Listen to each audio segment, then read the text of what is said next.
That's amazing. What an evolution. And the kind of impact that you're making.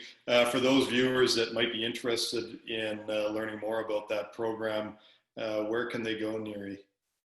Yeah, so what we had done was, that was our quarantining with curators. That was for our public aquarium clients.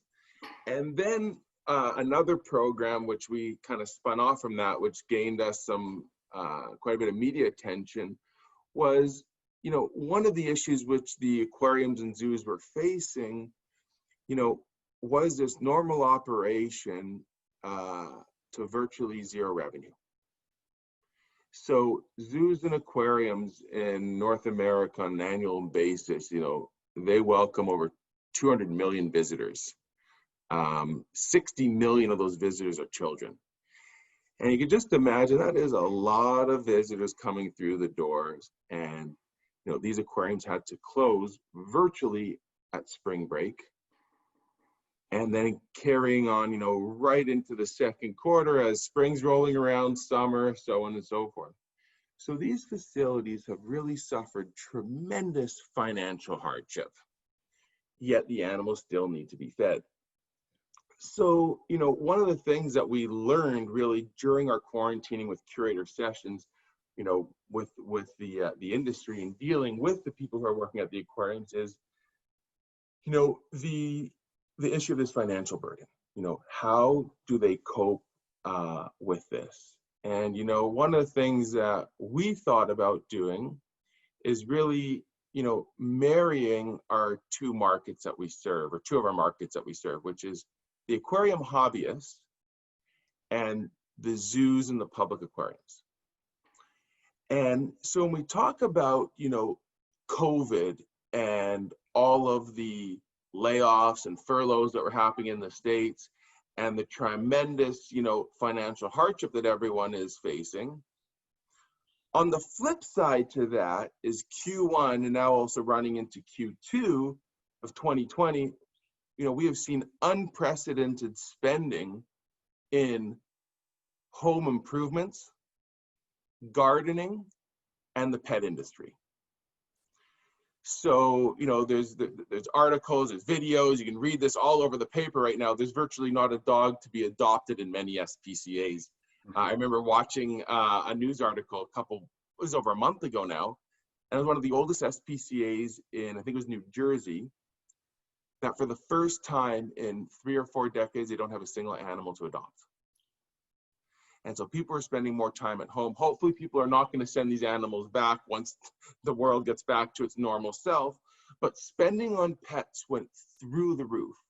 And the American Pet Product Manufacturers Association is expecting that pet spending in the US should reach $100 billion this year, which is up about $5 billion from what it was in 2019.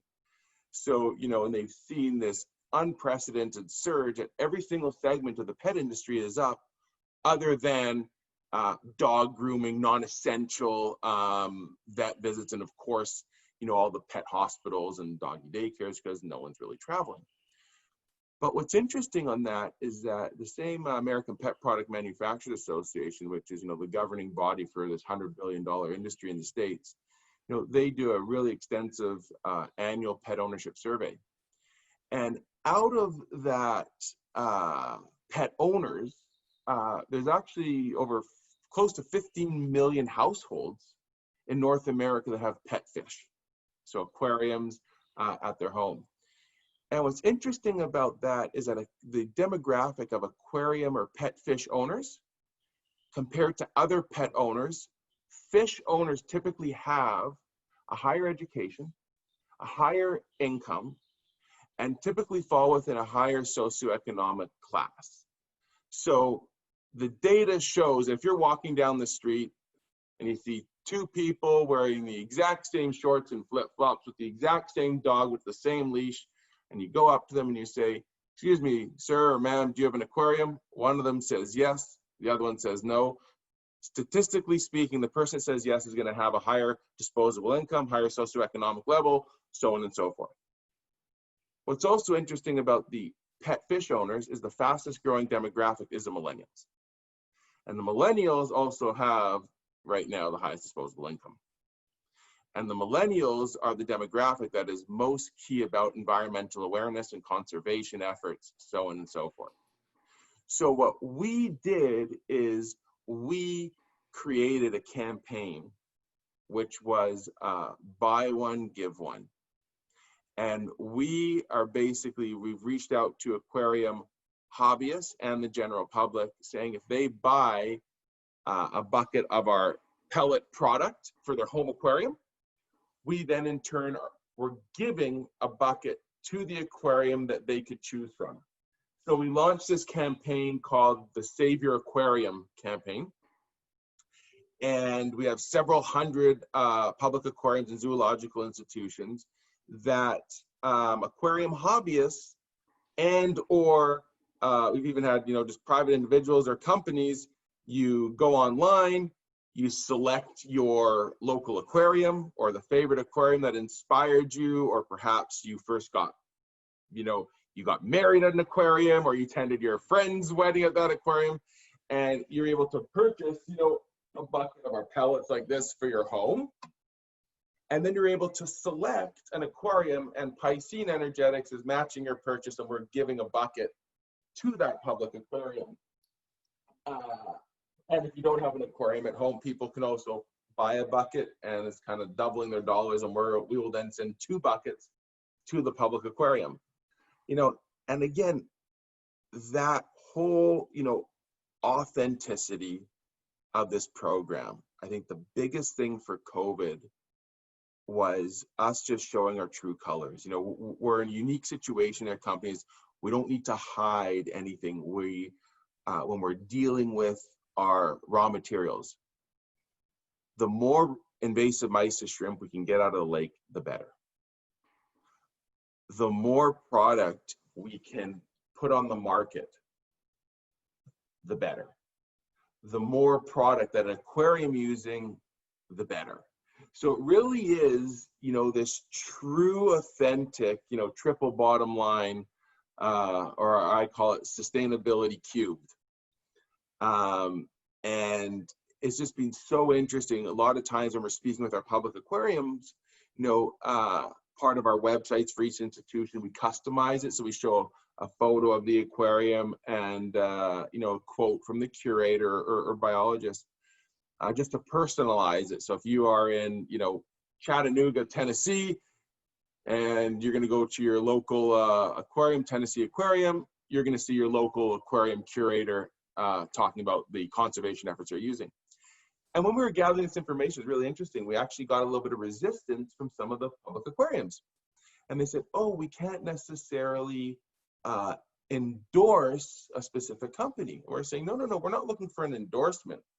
What this really is we invite aquariums to partner on our conservation effort.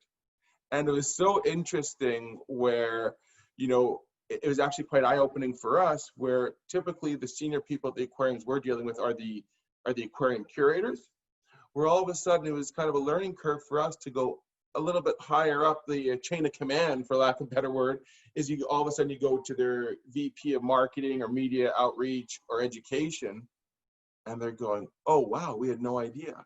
And so it's just, again, one of those things, tumbling along and having our public aquariums now saying, did you know every single day we feed our fish or our exhibit in the aquarium, we are helping to rehabilitate a native fish population in British Columbia.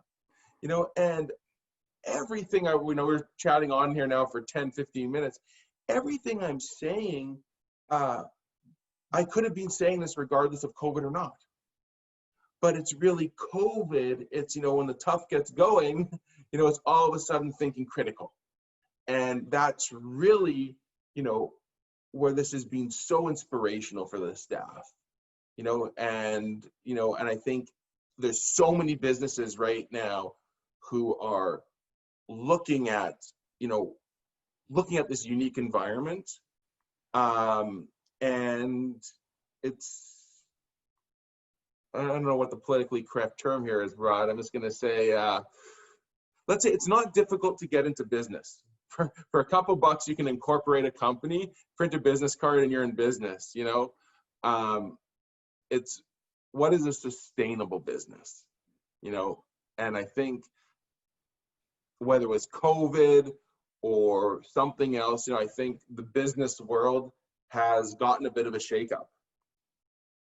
And those that are going to come out of this strong are going to be stronger than they ever had. And unfortunately, just due to the nature of these unprecedented times, that's that's a whole different ball game. Which we don't want to go with that conversation right now. Yeah. Wow. Nuri, last question. When you look at your organization, what would you like to be remembered as we come out of this crisis, hopefully? I really just think what has been the most important thing is just the authenticity and the transparency, and that is what has, out of this crisis, it's sure we're a private, for-profit company, and we're a unique situation here, where we go out to our clients are both profit and nonprofit institutions, the zoos and the public aquariums.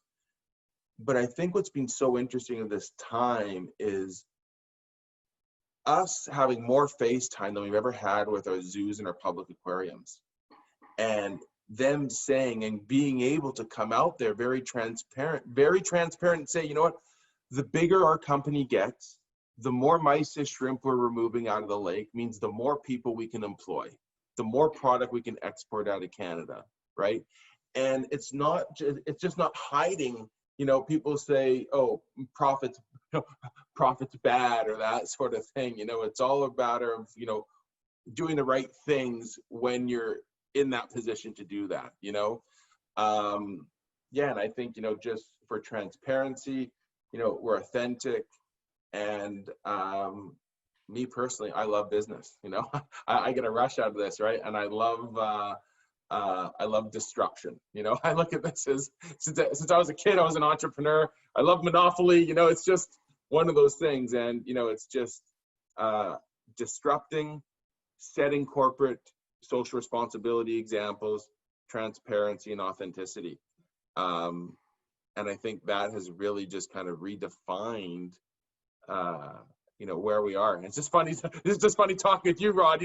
We had some conversations just on the services that you provide on, values and, clarifying this. And, 3 months ago, this is something as a company, we're trying to find our new roadmap, right? And it's all of a sudden, it's like we've woken up from this dream or this, and it's just boom, boom, boom. It's like the clarity and just like the refocus on values, I think, for COVID, it's not just for business, it's for everyone personally. This has been a completely different time. So big learning curve for us, that's for sure.